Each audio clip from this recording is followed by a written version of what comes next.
Candace Owens slipped up once. Just a few comments that didn't sit right with her huge audience, and suddenly everything changed. The people who've been supporting her for years are now saying she's done. She can't be trusted anymore. But the question is, what the hell even happened? Well, I'm sure most of you saw that Candace did a massive live stream covering her meeting with Erika Kirk. Over 300,000 people tuned into the premiere, expecting the same fiery Candace they're used to. But something felt off. This time, she seemed to walk back her own statements about Erika Kirk and the TPUSA team. They were sort of most upset with obviously a bit of a fever pitch, when I tweeted that it was a God-forsaken company and people should not give money to it. And I have to own that. That's aggressive. That is actually aggressive in the retrospect. I was very frustrated and, I don't know. I felt like we weren't getting any answers and there were so many lies. And then I was getting attacked for asking all meaningful questions that was within their capacity to answer. And I told you, I definitely, my problem in life is that I can rise to anger very quickly. I shared with them that I really felt like I was under attack for telling the truth from the very beginning, like casually when I mentioned the Catholicism thing. Like, what was that about? I was like, look, I say something in a tribute to him. And that's what people immediately zeroed in on. Her comment section blew up, with viewers pointing out how different she sounded after that meeting.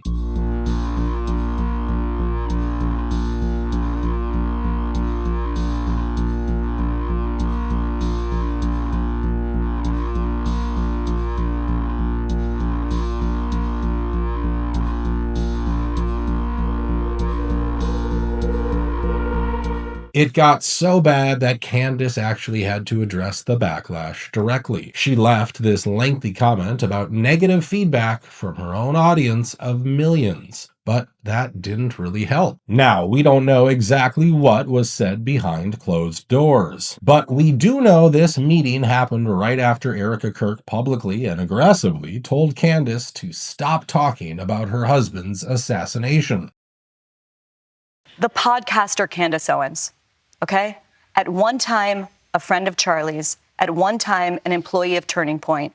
She has been one of the main peddlers of these conspiracies, and she is making a huge amount of money on it. She is building her business off of these lies. What do you want to say to her and the other people that are putting these lies out into the world right now? Stop. That's it. That's all I have to say. Stop. Some people think Candace simply realized she crossed a line. But now a very different narrative is starting to form. One that paints this entire situation in a much darker light. Some of you might get upset about what I'm about to say, but this is a scripted show meant to distract you, keep you entertained, and steal your energy. While everyone is glued to the latest drama, more surveillance is quietly passed, and your tax dollars are sent overseas. Again, while people are told to look over here, the people in power are over here, stripping away your rights and stealing away your children's future. And don't forget to buy the latest book with the perfectly bolded words, "Stop God." The sooner people realize these club members speak in symbols and coded narratives, the sooner it clicks. So I hate to burst anyone's bubble, but they're not actually fighting each other. They are on the same team. What you're watching is not reality. It is a show. Look, politicians and media figures have indeed exploited Charlie's assassination for their own benefit. But it's also true that if Candace had stopped talking about it earlier, the FBI would have quietly buried this case months ago. The reality is, again, with social media, when you have hysterical conspiracy theories filling the void, you're harming Charlie and his family and a rightful prosecution of his alleged assassin, who we have in custody, and rightly so, in my opinion. And if anyone helped him, do you think that we at this FBI are literally going to let them get away with it? Us standing silent in the face of growing conspiracy theories. That's what we do to shut down a faulty prosecution. That's what we do to shut down a system of justice that wants to be exploited by these same anarchists. And that's what they're doing. And let's be honest, we've all seen how badly the FBI handled the investigation into Charlie's shooting. And no, they haven't gotten any better. While agents were supposedly still trying to identify the Brown University shooter, Cash was out giving interviews with his girlfriend. On a personal level, of course, I wish we didn't have to deal with the attacks. Like, she should be out there touring and crushing it on the country music stage, as she always has been, and she shouldn't have to deal with the collateral consequence of just being the FBI director's girlfriend. But I think with the hypersensitive nature of the media, especially the social media space, and the FBI is doing a great job for the American people, and certain sectors of the online space aren't satisfied. He even defended his use of a private FBI jet in this interview. And no one told them not to go on vacation. And it's ironic that they're saying, oh, you're going on vacation, or you're going to see your girlfriend perform.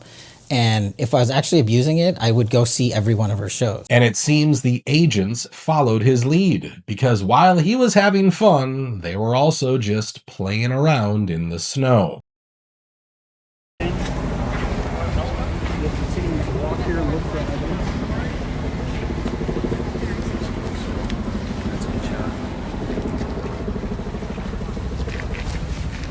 You can see them, that they're kicking the snow out of the way, methodically looking step by step, looking to see if there's anything in the snow at all that can help point them in the right direction in this investigation. And if you look over across the street, Seth, for those of us just show, let me see it right over here. There's that team as well. They're doing the exact same thing across the street.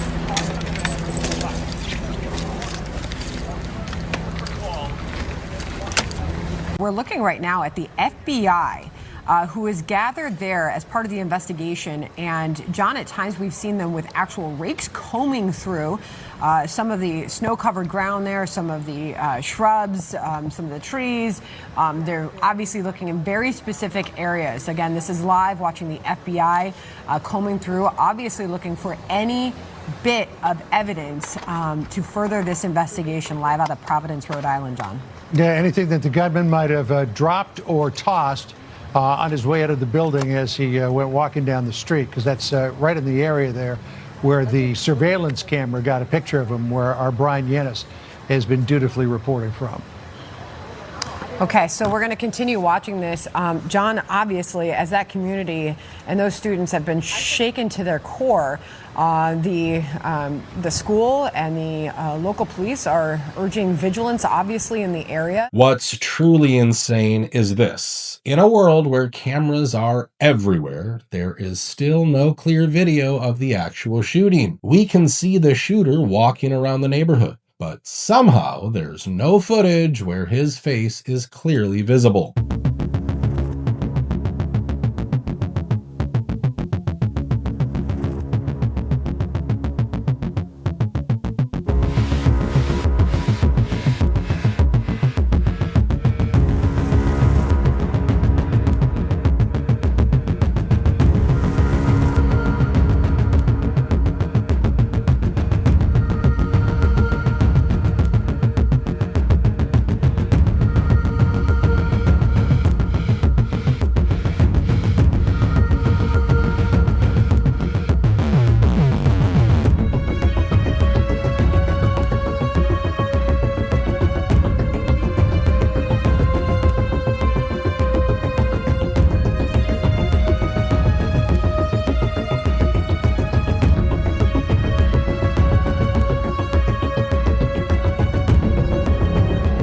And for reasons no one has explained, they never released the dash cam footage from the police car that passed right by him.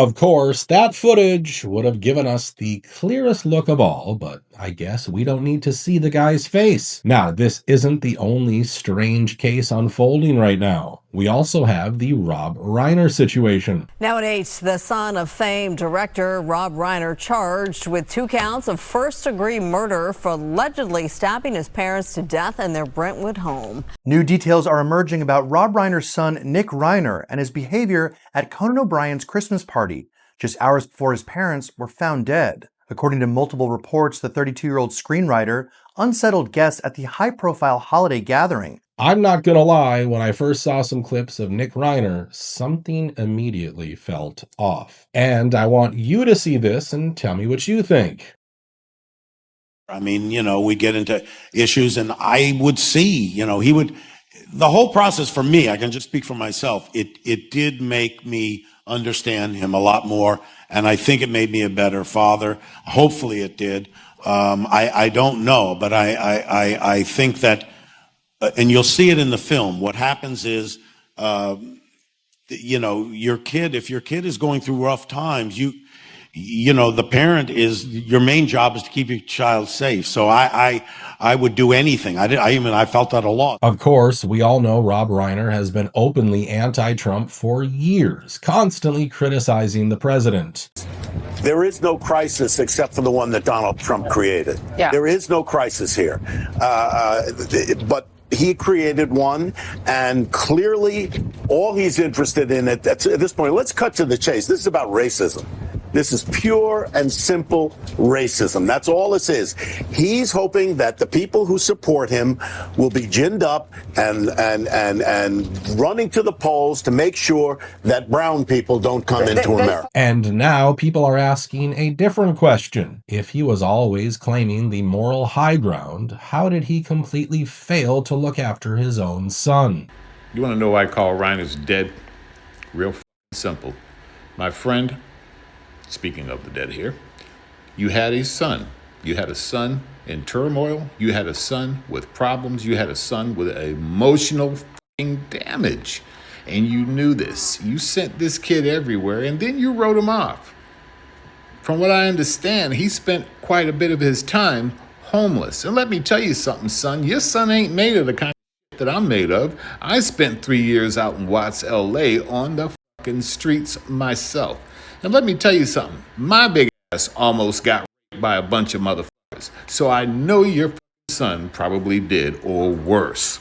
And where were you?